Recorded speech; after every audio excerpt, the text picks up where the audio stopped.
परम पूज्य श्री साहिब जी,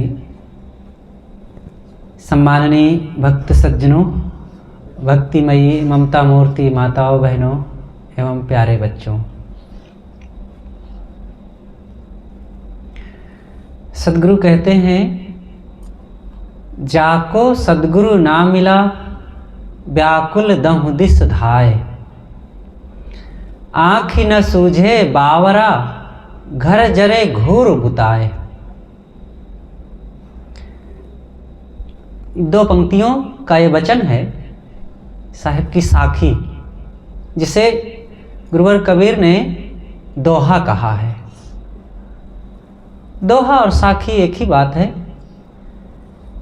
तो साहिब कहते हैं कि जाको सद्गुरु ना मिला व्याकुल दहु दिस धाय, जिसको सद्गुरु के दर्शन नहीं हुए, जो सद्गुरु की शरण में नहीं गया, वह बहुत परेशान होकर के, व्याकुल होकर के सर्वत्र भटकता है। उसको कुछ समझ में नहीं आता है, क्या करें। बेचारे को घर में आग लगी है और पानी डालता है घूर में। जहां आग लगी है वहां पानी डाले तो आग बुझ जाए। आग कहीं लगी हो, पानी कहीं डालने से आग कैसे बुझेगी। यही तो सद्गुरु कबीर की विशेषता है। वे ज्ञान उत्तम ज्ञान कहते हैं, लेकिन लोगों को झकझोर देते हैं, उल्टवासियां कह करके, अन्योक्ति अलंकारों में कह करके, व्यंग करके, चुटकियां लेकर के, डांट करके, प्यार से, अनेक उदाहरणों के माध्यम से कबीर जैसे चटपटे, कबीर जैसे निराले और कबीर जैसे डांट फटकार करने वाले, साफ बेलाग मानवता की बात, अंधविश्वास रहित बात, आत्मज्ञान की बात, सीधी सी बात कहने वाला कोई नहीं हुआ है इस धरती तल पर। इतना साफ स्पष्ट कहने वाला, इसीलिए एक पत्रकार ने लिखा है, इतना साफ कहने वाला 120 साल की उम्र तक उसके धड़ पर सर बना कैसे रहा। उसी जमाने में लखनऊ में एक व्यक्ति ने कह दिया था कि अरे जैसे इस्लाम से कल्याण है वैसे हिंदू समाज से भी कल्याण है। इसी बात को लेकर के वहाँ के नवाब ने उसको कत्लेआम कर दिया था। इस्लाम तो राहे खुदा है और हिंदू तो दोजखी हैं, नरक में जाने वाले हैं, उनका कैसे कल्याण हो सकता है, उनसे हमारी बराबरी कर रहे हो। और उसी जमाने में कबीर साहब कह रहे थे, जो तोहरा को ब्राह्मण कहिए तो काको कहिए कसाई, पहिर जनेऊ जो ब्राह्मण होना मेहरी क्या पहिराया, ओ जन्म की सूद्रिन पर से तू पाणे क्यों खाया। और उधर मियाँ लोगों को कह रहे थे कि सुनति कराए तुर्क जो होना औरत को क्या कहिए, अर्ध शरीरी नारी बखाने ताते हिंदू रहिए। इन सब बातों को बहुत व्याख्या करने की जरूरत नहीं है, साफ है, आप समझ सकते हैं कबीर का तेवर, कबीर के विचार, वो क्या कहना चाहते हैं। वे मानव के बीच में जो दीवार खड़ी की जाती है उसके वे ध्वंसक हैं और एक झटके में सबको भारा करके गिरा देने वाले हैं। कबीर मनुष्य को केवल मनुष्य देखना चाहते हैं, उसके बीच में और कुछ आड़े आता है तो कहते हैं ये मानवता को बांटने वाला है। मनुष्य केवल मनुष्य है। हिंदू और मुसलमान, सिख और ईसाई, ब्राह्मण और शूद्र, ये सब कहना मनुष्यों के साथ धोखा देना है। हम मनुष्य बने भाव मात्र बस।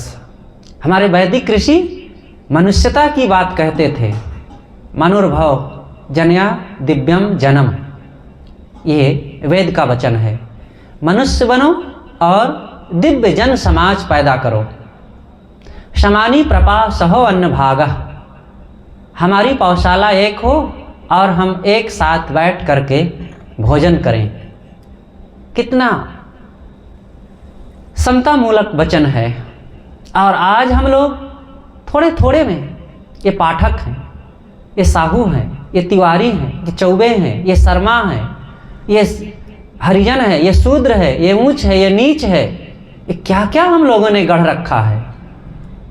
एकै जनी जना संसारा, कौन ज्ञान से भयो निनारा, तहिया हम तुम एकै लोहू, एकै प्राण व्यापै में हूँ। जब हम आप पैदा हुए, दोनों का तरीका तो एक था पैदा होने का, एक समान गंदगी में लिपटे हुए पैदा हुए। वैसे ही माँ ने जन्म दिया और सफाई किया और पाला पोसा, दूध पिलाया, और वैसे ही असमर्थ लाचार थे, और वैसे ही धीरे धीरे कें करते हुए बड़े हुए, और बड़े हो करके वैसे पढ़े लिखे तो दोनों में वैसे बुद्धि का विकास हुआ। आज भी वही दोनों में समान तो है, दोनों वही हवा पानी प्रकाश का उपयोग कर रहे हैं, दोनों के शरीर में रोग लगते हैं और दोनों के शरीर में दवाइयाँ वही काम करती हैं, और दोनों के अंदर दया क्षमा सत्यशील आदि सद्गुण जब आ जाते हैं तो दोनों सुखी होते हैं, दोनों काम क्रोध लोभ में पड़ते हैं तो दोनों दुखी होते हैं। कौन सा अंतर हो गया है। एक बार एक नवयुवक का एक्सीडेंट हो गया। जिसका एक्सीडेंट हुआ था वो ब्राह्मण लड़का था। तो उसका एक मित्र था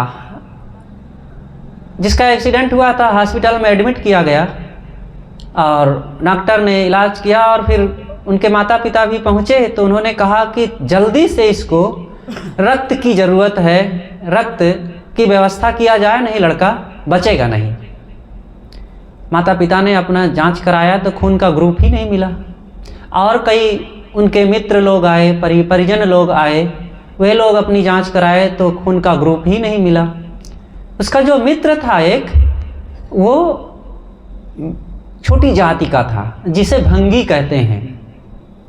पढ़ने के समय में वो भी तेज लड़का था, तो दोनों से मित्रता हो गई थी। इसने सुना तो ये भी दौड़ा दौड़ा हॉस्पिटल गया, इसने भी जांच कराया कि डॉक्टर साहब मेरा खून जांच कीजिए। जांच कराए तो इसका ग्रुप मिल गया। डॉक्टर ने कहा बिल्कुल इसका खून चढ़ाया जा सकता है। तो वो पंडित जी जिनका वो बेटा का एक्सीडेंट हुआ था, पंडित जी एकदम भड़क उठे, कह नहीं, ब्राह्मण के लड़के में शूद्र का खून नहीं चढ़ाया जा सकता है, ऐसा नहीं हो सकता है। डॉक्टर ने डांटा कि तुम ब्राह्मण बने बैठे हो और तुम्हारा खून मिलता नहीं है, और जिसको शूद्र कहते हो उसका खून मिलता है, तुरंत खून की व्यवस्था करो, इसका चढ़ाने दो, नहीं तो मर जाएगा, लड़के से भी हाथ धो बैठोगे। कौन उसके निकट था? वो माँ बाप जिससे खून का रिश्ता था, वो कि वो लड़का जो दूर का था, जिसे नीच कहते थे। वास्तव में सब मनुष्य हैं, बस हम मनुष्य बने। कबीर यही चाहते थे, ये हमारा समाज सब एक साथ मिल करके प्रेम के साथ भाईचारे का बर्ताव करते हुए कमाए खाए और सदाचार का पालन करे, और समाज में एकता संगठन हो और शांति की व्यवस्था हो। ये उत्तम समाज की कल्पना थी सदगुरु कबीर की। लेकिन यहाँ तो अनेक ऊंच नीच के स्वार्थ की भावना वाले, लोभ मोह में डूबने वाले, इच्छा कामनाओं के वशी हो करके ये भौतिक जीवन को ही, इन हड्डियों पर बड़ा भरोसा हम लोगों का हो गया है। ये हमारी हड्डियां कितने दिन रहेंगी?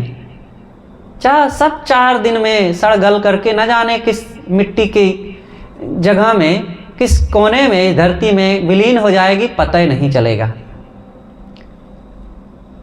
इसलिए ये जीवन पर बहुत भरोसा ना करके अपने नैतिकता, सदाचार और अपने स्वरूप पर भरोसा करो।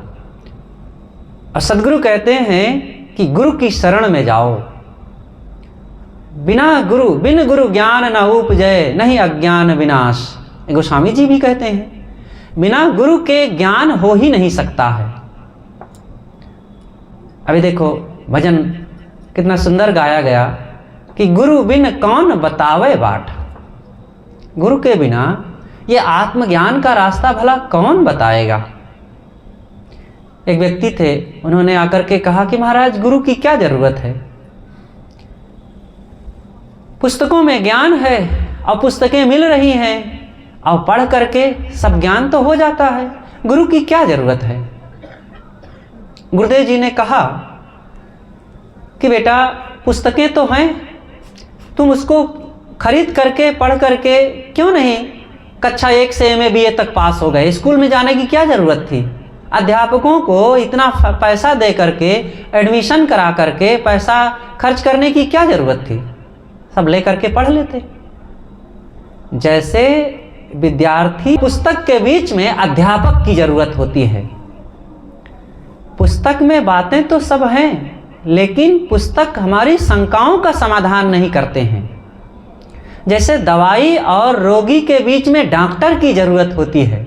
दवाइयाँ तो हैं मेडिकल स्टोर में, कोई भी तकलीफ हो तो जाके खरीद के खा लो, लेकिन नहीं, ऐसा नहीं किया जाता है। डॉक्टर के पास जाया जाता है, डॉक्टर बताता है कि ये दवाई इतनी मात्रा में इतने समय पर खाना, तब ठीक होगे, और तब ठीक हुआ जाता है। ऐसे ही दुख है और दुख का समाधान है, लेकिन उस समाधान को बताने वाले संत हैं, गुरु हैं। अब बिना गुरु के दुख मिटता नहीं। तो कौन बतावे बाट, गुरु के बिना रास्ता कौन बतावे। कौन सा रास्ता जानने की ज़रूरत है। कहाँ हम भटके हुए हैं, बहुत भटकाव है। सदगुरु कबीर ने एक जगह कहा है, भरम बढ़ा तिहु लोक में, भरम मढ़ा सब ठाव, कहें कबीर पुकार के, तुम बसो भरम के गांव। सर्वत्र भरम फैला हुआ है। लोग बैगाओ झासो खा आदि बन करके अनेक प्रकार से लोगों में अपना प्रभाव जमाते हैं, और लोग विश्वास कर लेते हैं कि जरूर इनमें सिद्धि होगी, तभी दुख दूर हो जाता है। और दुख दूर नहीं होता, दूर होना ही था। किसी ने झाड़ फूंक दिया और मंत्र पढ़ करके कुछ का कुछ बुदबुदा करके बोल दिया, तो क्या उससे दुख दूर हो जाएगा। अरे भाई, वो थोड़ा सा कुछ तकलीफ रही, वो दूर होने का समय आ गया। सारे दुख तकलीफ का एक समय होता है। अथवा झाड़ फूंक कराते रहे और साथ साथ दवाई भी करते रहे, दवाई के प्रभाव से ठीक हो गया, मान लिया गया कि उनके झाड़ने से ठीक हुआ है। इसलिए झाड़ फूंक महा अंधविश्वास है, कभी भी इसके चक्कर में नहीं पड़ना चाहिए। और छूछा घड़ा देखना अशुभ होता है। कहीं जा रहे थे, किसी ने जैसे तैयार हुए आप टोक दिया, तो आपने कहा कि अरे टोक दिया, अशुभ हो गया। अरे टोक लेने दो, वो पूछ लिया, अच्छा हुआ, उसका मन का भ्रम मिट गया कि कहाँ जा रहे हैं, आपने बता दिया, तो क्या बुरा हुआ। छूछा घड़ा देख क्या बुरा हो गया। हजार छूछे घड़े हों, कुम्हार बेचारा तो जीवन भर छूछे घड़ा बनाता है, उसका तो कुछ नहीं बिगड़ता है। अब आप हरदम भरे घड़ा देखोगे तो क्या आपको मिल जाएगा। और कहीं जा रहे थे, रास्ते में बिल्ली सड़क से इधर से उधर चली गई, तो कहते हैं रास्ता काट दिया। अरे बाप रे, बिल्ली चली गई। लोग गाड़ी रोक देते हैं। क्या हो गया, बिल्ली चली गई तो बिल्ली से भी आप ज़्यादा कमज़ोर हो गए। हाँ, शेर, चीता, बाघ, भालू अगर रास्ता से क्रॉस हो जाए तो ज़रूर रुक जाना, क्योंकि खतरा हो सकता है इससे। बिल्ली से आपका कौन नुकसान हो गया। किसी ने छींक दिया, एकदम कांप गए, अरे बाप रे, अशुभ हो गया। मंगल बुध उत्तर दिश काला, मंगल और बुध को उत्तर दिशा में जाओगे तो काल होगा। अब भोपाल से इलाहाबाद की ओर रोज ट्रेनें जाती हैं, कुछ नहीं होता। बसें भी जाती हैं, सबका एक्सीडेंट हो जाना चाहिए, ऐसा कुछ नहीं होता है। सब केवल अंधविश्वास है। और विधवा स्त्री को, काना ब्राह्मण को देखना अशुभ होता है। ये माताएं ही माताओं पर दया नहीं करती हैं। कोई स्त्री विधवा हो गई, उसका पति खत्म हो गया, तो ये माताएं ही उसको इतना झकझोरती हैं, इतना निचोड़ डालती हैं और भला बुरा कहती हैं, ये अभागिन है, अपने पति को खा गई है। अब वो बेचारी, एक तो उसका सहारा छूट गया है, पति नहीं है, वैसे दुखी है, और वो दुखी को और दुखी कर रही हैं। पुरुष लोग तो नहीं परेशान करेंगे, ये माताएं ही परेशान करेंगी। वो शौक से विधवा हो गई है क्या?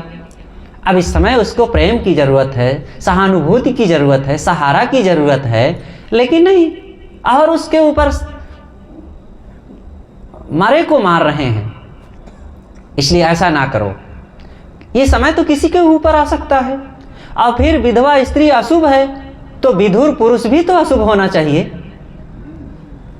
अगर किसी का पति मर गया तो उन देवियों को कई लोग ताना देने लगते हैं। अब किसी की पत्नी मर गई तो तुरंत उसका तेरही बरही करके और दूसरी शादी रचा लेते हैं। कोई अशुभ नहीं है, ना पुरुष ना स्त्री। और जिसकी शादी करने का मन हो वो कर ले, और ना करे तो और अच्छा है। शादी करने में क्या पाए? झंझट ही तो पाए, सिर का बोझा, जिम्मेदारियों को निभाने की झंझट, और जीवन भर बंध गए, स्वतंत्रता गायब हो गई। अब निभाओ एक पति या पत्नी या बच्ची बच्चा को पैदा करके,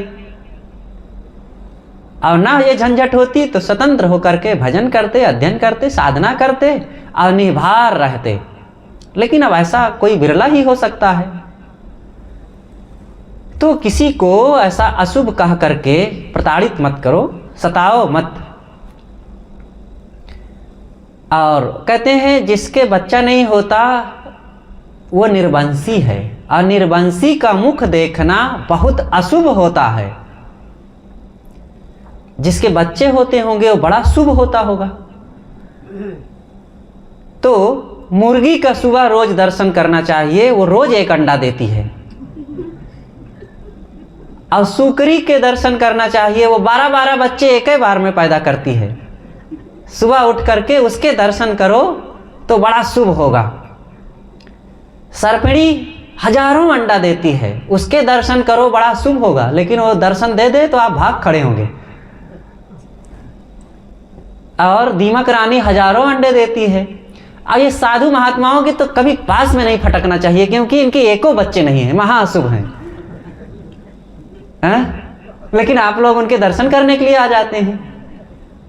अगर बच्चे होना ही शुभ है तो संतों के कितने बच्चे हैं?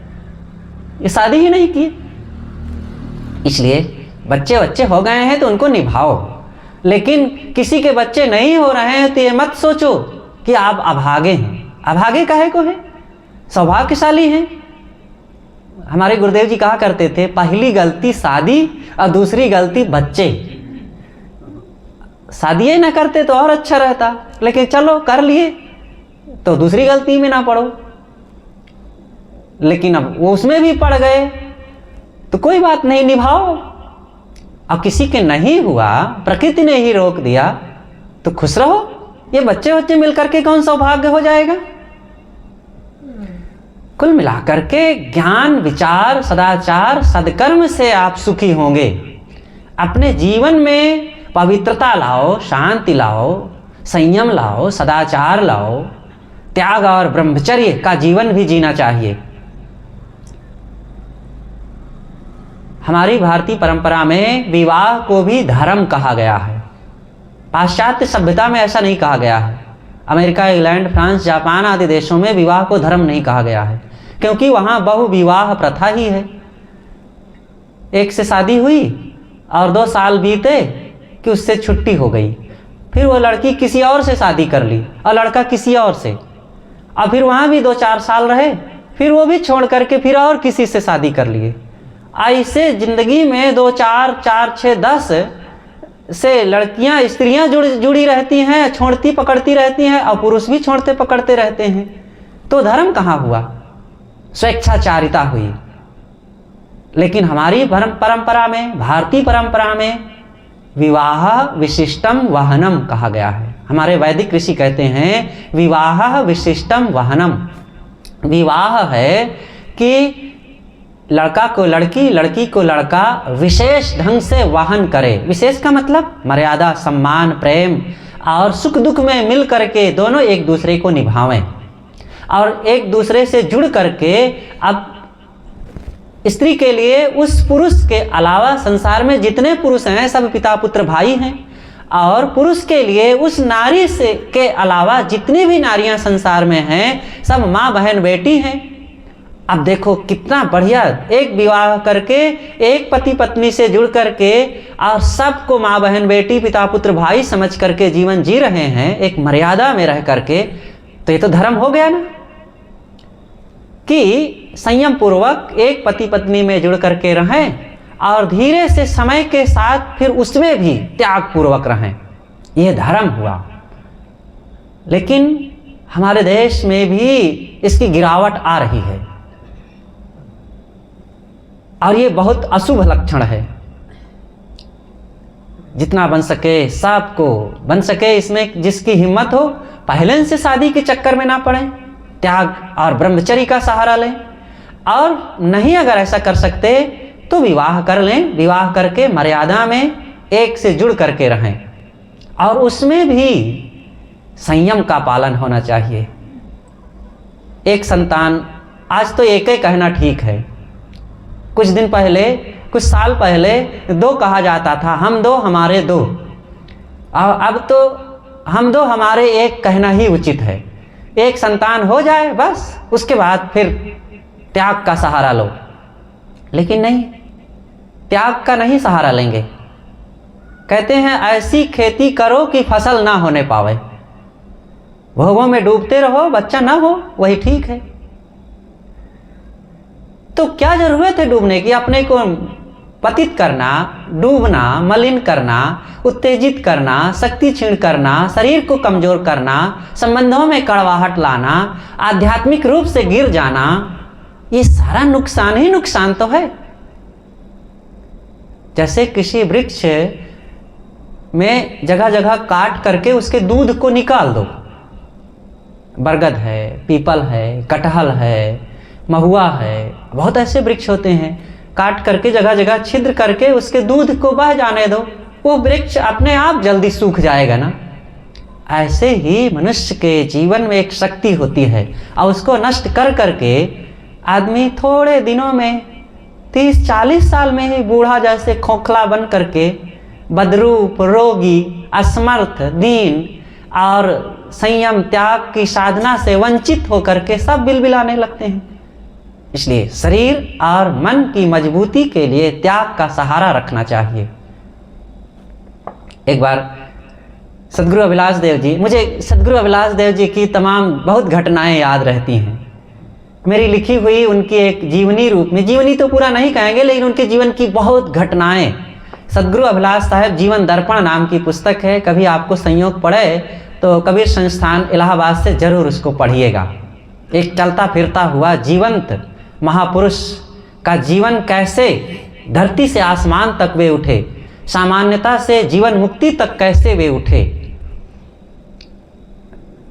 उसमें ये सब चीज दर्शाया गया है। तो गुरुदेव जी अवध क्षेत्र में थे, एक जगह प्रवचन कर रहे थे, तो यही संयम त्याग की बातें कुछ कर रहे थे। इतने में एक लाला जी खड़े हुए और कहते हैं, महाराज आपकी बात को अगर मान लिया जाए तो ये सृष्टि ही शून्य हो जाएगी। अगर सब ब्रह्मचर्य का पालन करने लग जाएं तो सृष्टि ही समाप्त हो जाएगी। तो गुरुदेव जी ने कहा कि अगर सृष्टि समाप्त होने लगेगी तो मैं आकाश से सृष्टि पैदा कर दूंगा। कहे महाराज आप ऐसे नहीं कर सकते हैं। तो गुरुदेव जी ने कहा पहले आप ब्रह्मचारी बनिए, तो आप पूरे देश वालों को ब्रह्मचारी बना दीजिए, जब सृष्टि समाप्त होने लगेगी तब कहिएगा फिर। तो कहा महाराज मैं भारत के सभी लोगों को तो ब्रह्मचारी नहीं बना सकता।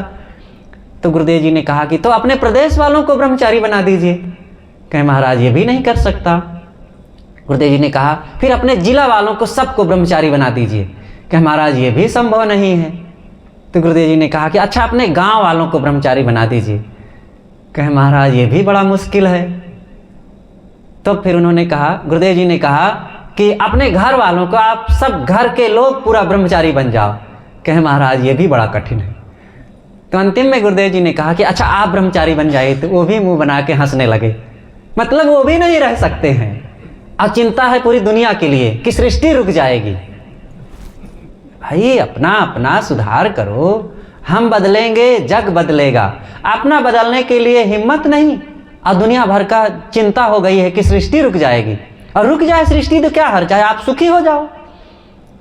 आप सुखी हो जाएं, जीवन मुक्त हो जाएं, दुख आपका समाप्त हो जाए और सब ऐसे सुखी हो जाएं, तो रुक जाए सृष्टि तो कौन हर्जा है। अब सृष्टि बनी रहा, यहाँ सब भूंजे जाएं कड़ाही में, तो क्या फायदा है, किसका फायदा है। और यही तो हो रहा है। महाभारतकार ने बहुत बढ़िया कहा है, अस्मिन् महामोहमय कटाहे सूर्याग्निना रात्रि दिवेंधनेन मां सर्तु दर्वी परिघट्टनेन भूतानि कालः पचतीति वार्ता। ये महाभारत के शांति पर्व में बात आती है। जब पांचों पांडव वनवास में थे और अंततः अज्ञातवास हुआ था, उसी समय वनवास काल की ही बात है कि जब प्यासे हुए तो युधिष्ठिर ने सहदेव को भेजा कि जाओ देखो पानी का पता लगाओ, बहुत प्यास लगी है। तो गए, लौट कर न आए। फिर नकुल गए, अर्जुन गए, भीम गए, कोई न लौट कर आया। अंततः युधिष्ठिर जी खुद गए और देखते हैं कि ये चारों भाई एक सरोवर के किनारे सब भूलुंठित हैं, पड़े हैं। तो ये पीना चाहे तो आवाज़ आती है, पहले मेरे प्रश्नों का जवाब दो तब पानी पियो, नहीं तो वही दशा होगी जो आपके अन्य चार भाइयों की हुई है। ठीक है, कहिए क्या प्रश्न है। बहुत सारे प्रश्न थे, उसमें ये भी प्रश्न था कि वार्ता क्या है। वार्ता का एक अर्थ होता है बातचीत, संवाद। बहुत ये सामान्य संवाद है, संवाद सामान्य अर्थ है, लेकिन इसका गहरा अर्थ है वार्ता। वार्ता का अर्थ होता है व्यवसाय, और वो सामान्य व्यवसाय नहीं कि आप किसी चीज़ का व्यवसाय, कपड़े का, दुकान का, मोबाइल का, अनाज का व्यवसाय करें तो वो व्यवसाय पूछ रहे हो, ऐसी बात नहीं। यहाँ है ये समय का, काल का व्यवसाय क्या है। तब युधिष्ठिर जी ने यही श्लोक कहा कि अस्मिन् महामोहमय कटाहे सूर्याग्निना रात्रि दिवेंधनेन मां सर्तु दर्वी परिघट्टनेन भूतानि कालः पचतीति वार्ता। महामोह का एक कड़ाह है। संसार में मोह रूपी एक बहुत भयंकर विशाल कड़ाह है। इसी मोह में पड़ करके तो सब पीसे जा रहे हैं। घर घर की यही कहानी है। बेटा बेटी से मोह, पति पत्नी से मोह, पिता पुत्र से मोह, पति और भाई बंधुओं में मोह, अपने शरीर से मोह। और इस मोह का फल है कि जलना, दुखी होना। ते मोह का कड़ाह है। और कड़ाह अब चूल्हा पर रखा हुआ है, तो चूल्हा क्या है, सूर्याग्निना। वो कड़ाह चूल्हे पर रखा है और उसमें सूरज की आग जल रही है। ये संसार ही एक चूल्हा है और उस पर सूरज की आग लगी हुई है। रोज सुबह होती है, शाम होती है, उम्र यूं ही तमाम होती है। ऐसे हमारे दिन, जिंदगी के दिन घट रहे हैं ना। तो सूरज की आग लगी हुई है, रात्रि दिवेंधनेन। और रात दिन का ईंधन, आखिर जब चूल्हा में कुछ जलाएंगे, भट्टी में कुछ जलाना है, आग लगी है तो कुछ तो जलेगा। तो रात और दिन का ईंधन जल रहा है। रात्रि दिवेंधनेन मां सर्तु दर्वी। अब कड़ाह में कुछ पक रहा है और पकाते समय रसोइया बड़ा सा पलटा लेकर के उलटता पलटता है। तो कौन सी पलटा किस चीज़ का है, मां सर्तु दर्वी, मास और ऋतुओं का, महीने और ऋतुओं की दर्वी है, करछुली। मां सर्तु दर्वी परिघट्टनेन, उसी से काल सब प्राणियों को उस कड़ाह में डाल करके उलट पलट के सेक रहा है। कैसे उलटता पलटता है, हाय मेरा तो ये छूट गया, मेरा तो बेटा चला गया, मेरी तो बेटी मर गई, मेरी तो पत्नी चली गई। ये सब उलट पलट के सेक रहे हैं ना। मां सर्तु दर्वी परिघट्टनेन भूतानि कालः पचतीति वार्ता। काल ऐसे ही सभी प्राणियों को पका रहा है। सब इसी में पक पक करके एक दिन पूरी तरह से पक जाते हैं। यही है वार्ता। कितना बढ़िया मनन करने योग्य ये भाव है। तो हम सब लोग ऐसे ही काल के गाल में पड़े हुए हैं, समझ में नहीं आता है। इसलिए साहब कहते हैं कि गुरु ज्ञान से, गुरु जी के ज्ञान अभय करो मन का। गुरु ज्ञान से मन को निर्भय करो। गुरु ज्ञान बिना मन भटके हो। ये मन क्यों भटकता है, सबकी समस्या है। जो कोई मिलता है, अगर थोड़ा भी सत्संग और साधना में मन को देता है तो यही कहता है, महाराज मन बहुत चंचल है, मन बहुत अशांत रहता है, मन बहुत उदास रहता है। मन तो एक आपका कांटा है। जैसे कोई भी फैक्ट्री हो, कंपनी हो, गाड़ी ही हो, देख लो पूरी गाड़ी का हर चीज़ का हिसाब सामने लगा हुआ मीटर बताता रहता है। गाड़ी का इंजन कितना गर्म है, तेल कितना है, मोबिल कितना है, स्पीड कितनी है, सब तो बताता रहता है। आपका मीटर क्या है? मन। आपके पूरे जिंदगी के कर्मों के हिसाब मन से हो रहा है, आपका मन जानता है। अगर मन में सद्गुण, सदाचार, प्रेम है तो आपका चेहरा प्रफुल्लित, वही आँख, नाक, कान, चेहरा, गाल, दांत, मुंह रहता है। लेकिन एक प्रफुल्लित और एक का लटका हुआ मुंह, सब जान जाते हैं। सब लोग, हम खुद नहीं जान पाते हमारे अंदर क्या चल रहा है, हमारा मुंह कैसा है, चेहरा कैसा है, और दूसरे सब जान जाते हैं कुछ है इसके अंदर चल रहा है। लाख छुपाए छुप नहीं सकता, राज है इतना गहरा, और दिल की बात बता देता है असली नकली चेहरा। तो ये छिपता नहीं है। इसलिए गुरु ज्ञान से अपने इस मन को साधना चाहिए, ठीक करना चाहिए, पवित्र करना चाहिए, निर्भय करना चाहिए। तो सदगुरु कहते हैं, जाको सदगुरु ना मिला व्याकुल दहुं दिस दहाए। और कहाँ कहाँ भटकते हैं, कितना गिनावें। अंडा मांस शराब खा करके, पी करके, हिंसा हत्या करके, चोरी दुराचार पापाचार, जुआ और नशा में पड़ करके, ये सब गुरु ज्ञान के अभाव में ही तो भटकाव है। इस तरीके से सर्वत्र ये जीव भटकता है। और आँख न सूझे बावरा, उस पगले को कुछ सूझता नहीं है। आँख से तो दिखता ही नहीं है भीतर के। काहे कबीर जाके चार्यों गई ताको का हो पाए।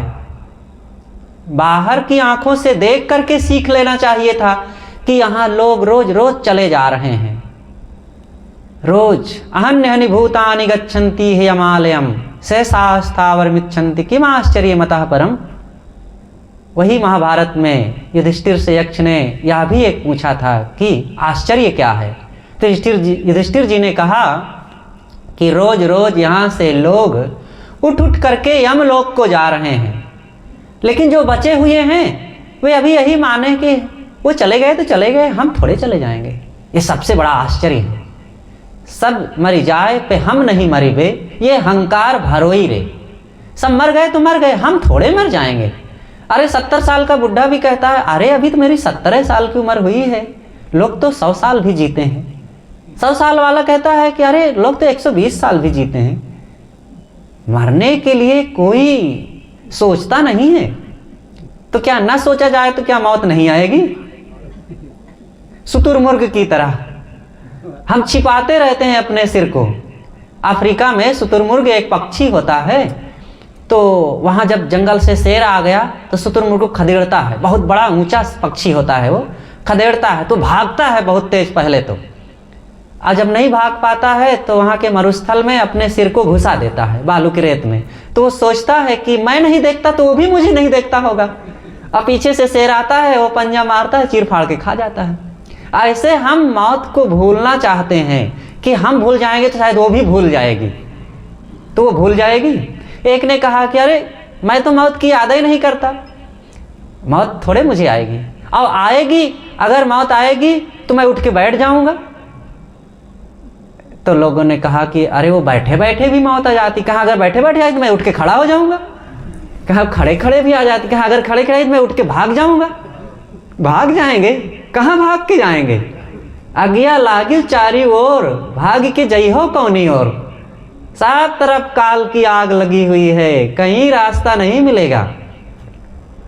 इसलिए अंत दशा लिए आदमी सोई करो बखान, सुख ब्रह्मा इंद्रादि को काकविष्टवत जान। सदगुरु पूर्ण साहब ने कहा है कि अंतिम में जो होने वाला है उसी को देखो, और ये तुम विषयों के सुख में, शब्द स्पर्श रूप रस गंध के सुख में ललचाए हुए हो। और ज्ञानी पुरुष कहते हैं ऐसे सुख को मैं कौवे की टट्टी की तरह समझ के त्याग देता हूं, क्या तुम उसके लिए ललचा रहे हो?